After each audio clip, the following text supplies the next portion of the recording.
Why am I so different from them? Earth's sun is younger and brighter than Krypton's was.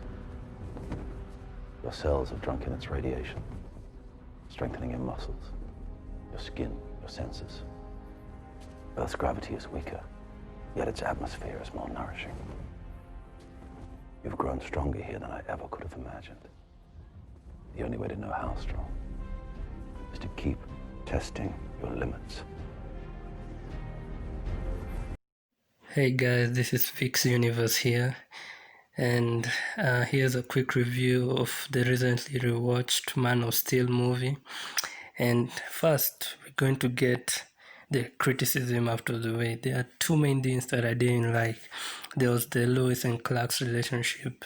That was very rushed. To me, it felt very rushed. It should have gone very slow, and maybe they focus on their Clark Kent's and Lois's relationship, maybe in Man of Steel. And also the second thing was the civilian deaths were too high.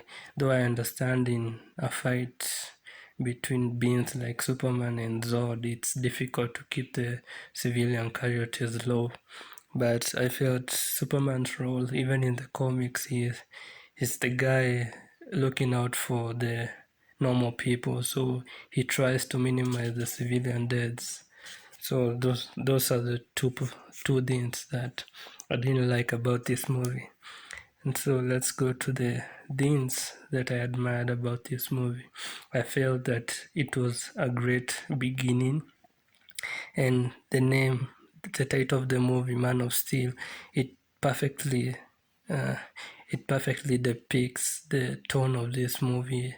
It depicts the one of the Trinity, as DC tries to call them. It depicts its beginning, and I like I like how the movie showed how in some of the scenes that it showed that Superman was an everyday guy. He was an everyday Joe. He was a handyman. He was a waiter.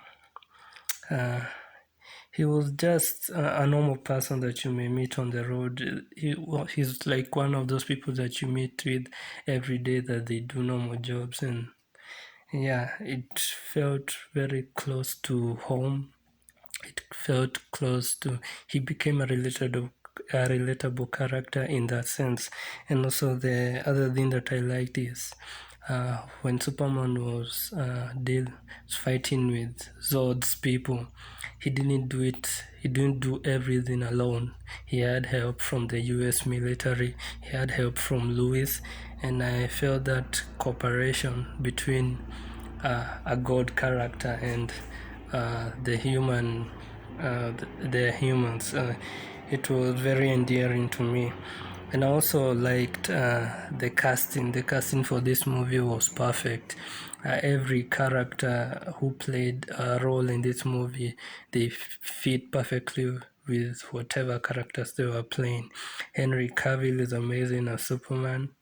Uh, During the end of the movie, when Clark Kent is uh, smiling at Lois, yeah, that's a perfect Superman smile.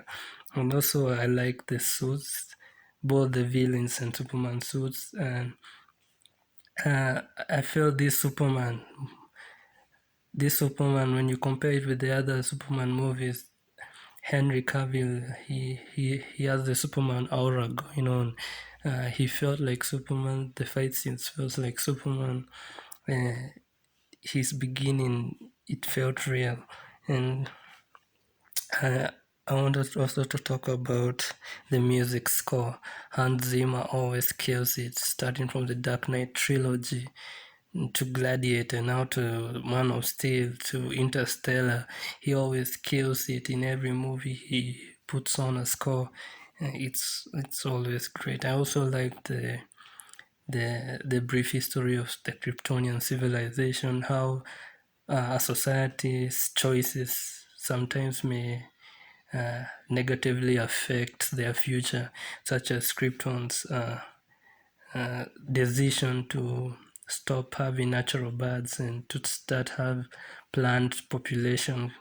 and uh, that led to the scenario in the end where Zod, where every child's role was predetermined. There was no choice. There was nothing to be surprised about, and I think that's part of the reason why the Kryptonian civilization failed in the end.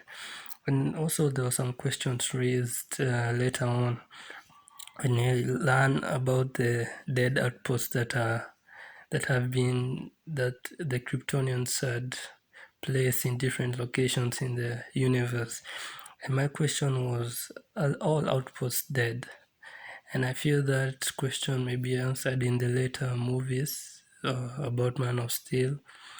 I feel like all outposts can't be dead because you have the question about Kal-El's cousin, Supergirl. How will she get into the DCU universe later on if all outposts are dead? And also, there's some major characters such as Brainiac and other Kryptonian characters that are in the comics that, uh, except for the Phantom Zoid, they have to be certain outposts there that some Kryptonians maybe survived, maybe integrated with other civilizations in the universe. And it was a great beginning for the Man of Steel. And for if I were to rate this movie, I'll give it a solid 8.6. I give it a thumbs up for a solid beginning for the Man of Steel.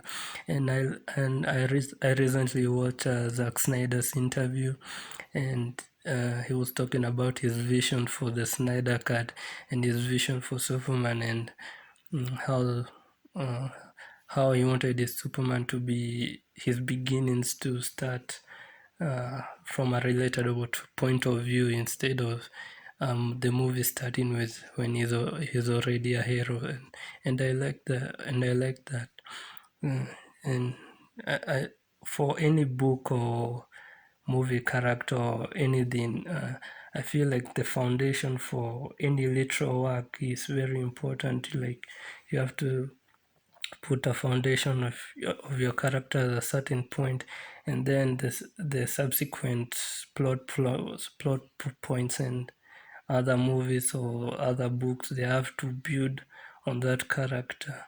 Whether they change or don't, they have to start somewhere, and that foundation has to be broad, and has to be it has to be made of stone and not of sand, if you get my meaning.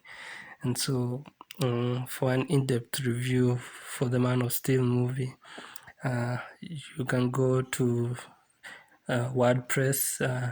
I write reviews, and I want to explain a lot more there. And anyway, thank you for watching, and see you next time. You can support me on Patreon, and you can also follow me on Twitter and also on my WordPress website, and the links are in the description below.